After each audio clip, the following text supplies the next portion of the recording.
Hello friends, இன்றைக்கி வீரூஸ் kitchen டைமில் நம்ம பார்க்க போகிற ரெசிபி ஒரு ஹெல்த்தியான ஈவினிங் ஸ்நாக் தான் பார்க்க போகிறோம். வாங்க வீடியோக்குள்ளே போகலாம்.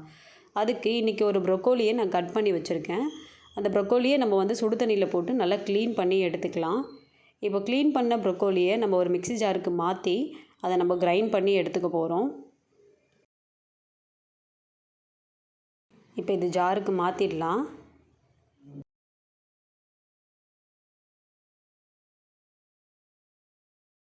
இப்போ நான் அரைச்சிட்டேன்.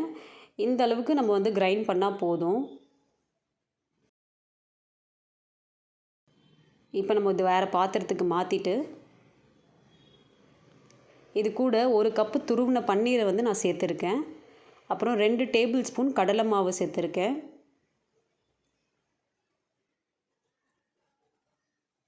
ஒரு டேபிள் ஸ்பூன் கரம் மசாலா சேர்த்துருக்கேன். 1/2 table spoon red chilli powder சேர்த்துருக்கேன். ஒரு வெங்காயம் கட் பண்ணி சேர்த்துருக்கேன்.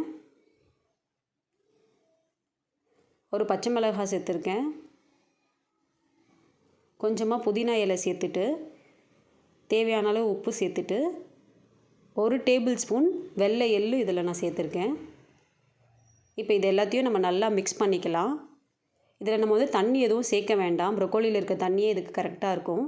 இதை மிக்ஸ் பண்ணிவிட்டு நம்ம கையில் லைட்டாக எண்ணெய் தடவிட்டு இதை சின்ன சின்ன கட்லெட் ஷேப்புக்கு நம்ம எடுத்துக்கலாம்.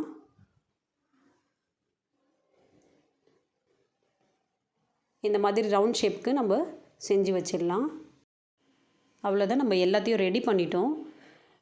இப்போ ஒரு பேனில் ஒரு டேபிள் ஸ்பூன் ஆயில் சேர்த்துட்டு நம்ம ரெடி பண்ணி வச்சுருக்க அந்த பன்னீர் கட்லெட்டை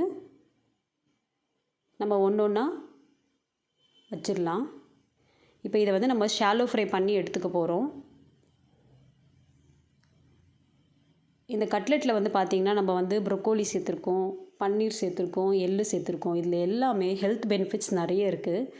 சில குழந்தைங்க பார்த்திங்கன்னா ப்ரொக்கோலி அவ்வளோ சாப்பிட மாட்டாங்க. அந்த மாதிரி இருக்கிற குழந்தைங்களுக்கு நம்ம இந்த மாதிரி டேஸ்டியாக செஞ்சு கொடுத்தோன்னா அவங்க கண்டிப்பாக சாப்பிடுவாங்க. ஒரு பக்கம் நல்லா ரோஸ்ட் ஆகிடுச்சு. இப்போ நம்ம இன்னொரு பக்கமும் ரோஸ்ட் பண்ணி எடுத்துக்கலாம்.